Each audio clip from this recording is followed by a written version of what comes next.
নমস্কার বন্ধুরা। তো আইকোর তরফ থেকে যে নেক্সট স্মার্টফোনটা আসতে চলেছে সেটার অফিসিয়াল নাম আমরা জেনে গেছি। ফোনটার নাম হলো আইকো Z9 আলট্রা। আর যেমন এটার নাম তেমনি স্পেসিফিকেশনে আপনি আলট্রা লেভেল জিনিস দেখতে পাবেন। তো এই জন্য এই ভিডিওতে আমরা ডিসকাস করবো এই যে আইকো Z9 আলট্রা বলে যে স্মার্টফোনটা আসতে চলেছে এটার পুরো ডিজাইন, স্পেসিফিকেশন আর প্রাইস, আর যে দাম এটা লঞ্চ হবে তো সেই দাম এটা কি সবচেয়ে ভালো ডিভাইস হবে কি হবে না, এই ভিডিওতে আমরা এটা সম্বন্ধে আলোচনা করব। তো চলুন শুরু করা যে ভিডিওটা কোনো সময় নষ্ট না করে আপনি যদি গ্যাজেটল বাংলা চ্যানেলে প্রথমবার আসেন আর এরকম বাংলা টেক ভিডিও ডেইলি দেখতে চান তাহলে গ্যাজেটল বাংলা চ্যানেল সাবস্ক্রাইব অবশ্যই করে নেবেন। তো প্রথমত আলোচনা করবে স্মার্টফোনটার ডিজাইন সম্বন্ধে। তো যেমন দেখতে পাচ্ছেন এবার যে আইকো Z9 আলট্রা পেছন দিক থেকে দেখতে হবে এক্স্যাক্টলি এরকম। ফোনটা টোটাল দুটো কালারে পাবেন, একটা হবে ব্লু, একটা ব্ল্যাক।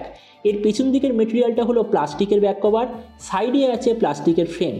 এর থিকনেস হলো 7.98 মিলিমিটার আর ওয়েট 194 গ্রাম। ডিসপ্লের দিক থেকে এতে আপনি পাবেন 6.78 inch 1.5K 144 hertz 10 bit AMOLED display, তার সঙ্গে 2000 হার্জের টাচ স্যাম্পলিং রেট, 3840 হার্জের পিডানো ডিমিং রেট, 4500 নিটসের brightness, 20:9 aspect ratio, 94% screen to body ratio. Display সার্টিফিকেশনে আছে HDR10+ সার্টিফিকেশন আর তার সঙ্গে পান্ডা গ্লাসের ডিসপ্লে প্রোটেকশন। তার মানে সোজা কথা বলতে গেলে যে প্রাইস পয়েন্টে আসে সেই হিসেবে ডিসপ্লেটা সত্যিই খুব ভালো। প্রসেসরের দিক থেকে এতে আপনি পাবেন Snapdragon 8S Gen 3 5G processor, যেটার সঙ্গে 6043 মিলিমিটার করে আশেপাশে একটা ভেপার কুলিং চেম্বারও আপনি পাবেন। ক্যামেরার দিক থেকে এতে আছে 50 আর 8 মেগাপিক্সেলের ডুয়েল রিয়ার ক্যামেরা, সঙ্গে 16 মেগাপিক্সেলের সেলফি। এর যে রিয়ার ক্যামেরা সেটা হলো সোনি IMX882 সেন্সার, যেটার সঙ্গে আছে OIS এর অপশান। এই যে ফোনটা আপনি টোটাল 3টে ভেরিয়েন্টে পাবেন, 8/256GB, 12/256GB আর 16/256GB।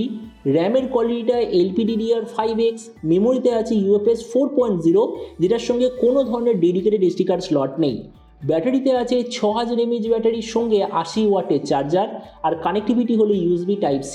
তো এবারই স্মার্টফোনের বাকি কিছু ফিচার বলতে গেলে এতে আপনি পাবেন Android 14 out of the box, কোনো ধরনের 3.5mm জ্যাক নেই, dual speaker, under display fingerprint sensor আর IP64 এর ওয়াটার অ্যান্ড ডাস্ট প্রোটেকশন। আর এর ওএস আপডেট সাইকেলের দিক থেকে বলতে গেলে মোস্ট প্রবাবলি 3 বছরের মেজর ওএস আপডেট আর 4 বছরের সিকিউরিটি আপডেট পেয়ে যাবেন। তো এবার সবচেয়ে মেন জিনিস, ফোনটা কি দামে লঞ্চ হবে, কবে লঞ্চ হবে। তো দেখুন, আমি যতদূর শুনেছি সামনের মাসে 12 তারিখের আশেপাশে এরই যে ভিভোর কাউন্টার মানে এই ফোনটা ভিভো যখন নকল করে যে ফোনটা লঞ্চ করবে সেইটা হিসাবে লঞ্চ হবে। আর তার যতদূর মনে হচ্ছে 1-2 সপ্তাহ পরে আইকো Z9 আলট্রা লঞ্চ হয়ে যাবে।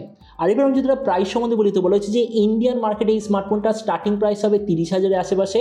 আর আপনার যদি ভিডিওটা বাংলাদেশ থেকে দেখে থাকেন তো বাংলাদেশে এটা লঞ্চ হওয়ার কথা 40,000 বাংলাদেশি টাকার আশেপাশে। তো এবার সব ভিডিওর মধ্যে আমাকে জানাবো এই যে স্মার্টফোনটা যে আসতে চলেছে এটা কি প্রাইস পয়েন্টের মধ্যে সবচেয়ে ভালো নাকি এর চেয়ে বেটার অন্য কোনো স্মার্টফোন অ্যাভেলেবল আছে। তো দেখুন, এই স্মার্টফোনটা এই প্রাইস পয়েন্টের সবচেয়ে best all round gaming centric smartphone হিসেবে লঞ্চ হওয়ার কথা।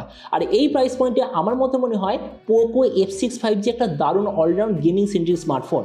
তো এই জন্য আমরা এখানে পোকো F6 এর সঙ্গে যদি কম্পেয়ার করি, প্রথমত ডিসপ্লে এই দিক থেকে আমি বলবো আইকো বেটার, কেননা আইকোতে আপনি পোকোর থেকে আরও বেটার রিফ্রেশ রেট, আরও better quality touch sampling rate আর আরও বেটার কোয়ালিটি পিডানো ডিমিং রেটের কম্বিনেশন আপনি দেখতে পাবেন, যেটা পোকোর মধ্যে একটু মিসিং আছে বা কম আছে। তো এই জন্য ডিসপ্লের দিক থেকে আইকো বেটার। প্রসেসর এই দিক থেকে অন পেপার দুটো স্মার্টফোনের প্রসেসর তো এক্স্যাক্টলি সেম, কিন্তু এটা আপনি মনে রাখবেন আইকোর ফোনে যে প্রসেসরের যে পারফরমেন্স সেটা বাকিদের থেকে বেটার হয়, কেননা এর যে কুলিং সিস্টেম সেটা বাকি ফোনের থেকে বেটার। তো এই জন্য প্রসেসরের দিক থেকে আমি এখানে আইকোকে একটু বেশি প্রেফার করব। তাছাড়া ক্যামেরার দিক থেকে অন পেপার সেট আপে দুটো এক্স্যাক্টলি সেম, দুটোতেই এক্স্যাক্টলি সেম সেন্সার আছে, কিন্তু এটা মনে রাখবেন আইকোর ফোনে আমরা ভিভোর অপটিমাইজেশন দেখতে পাই, আর ভিভোর অপটিমাইজেশন আপনি তো জানেন সত্যিই খুব ভালো। তো এই জন্য ক্যামেরার দিক থেকে হতে পারে যে অন পেপার পোকো আর আইকো সমান, কিন্তু আমি অ্যাকচুয়াল আউটপুটের দিক থেকে আইকোকে একটু বেশি প্রেফার করব। ভেরিয়েন্টের দিক থেকে দুটো স্মার্টফোন এক্স্যাক্টলি সেম, কোনো ডিফারেন্স নেই। ব্যাটারি আর চার্জারের দিক থেকে আইকো বেটার, কেননা আইকোতে আছে 6000 mAh ব্যাটারি 80 ওয়াটের চার্জার, পোকোতে কি আছে 5000 mAh ব্যাটারি 90 ওয়াটের চার্জার। তাছাড়া স্পিকারের দিক থেকে দুটো ফোন সেম, ওএস আপডেটও দুটো ফোন এক্স্যাক্টলি সেম। তাহলে দেখুন ভিডিও আসলে আমাকে এটাই বলবো, এই যে আইকো তরফ থেকে স্মার্টফোনটা যে আসতে চলেছে আমার মতে মনে হয় 30,000 টাকার আশেপাশে একটা দারুণ অলরাউন্ড গেমিং সেন্ট্রিক স্মার্টফোন হতে চলেছে।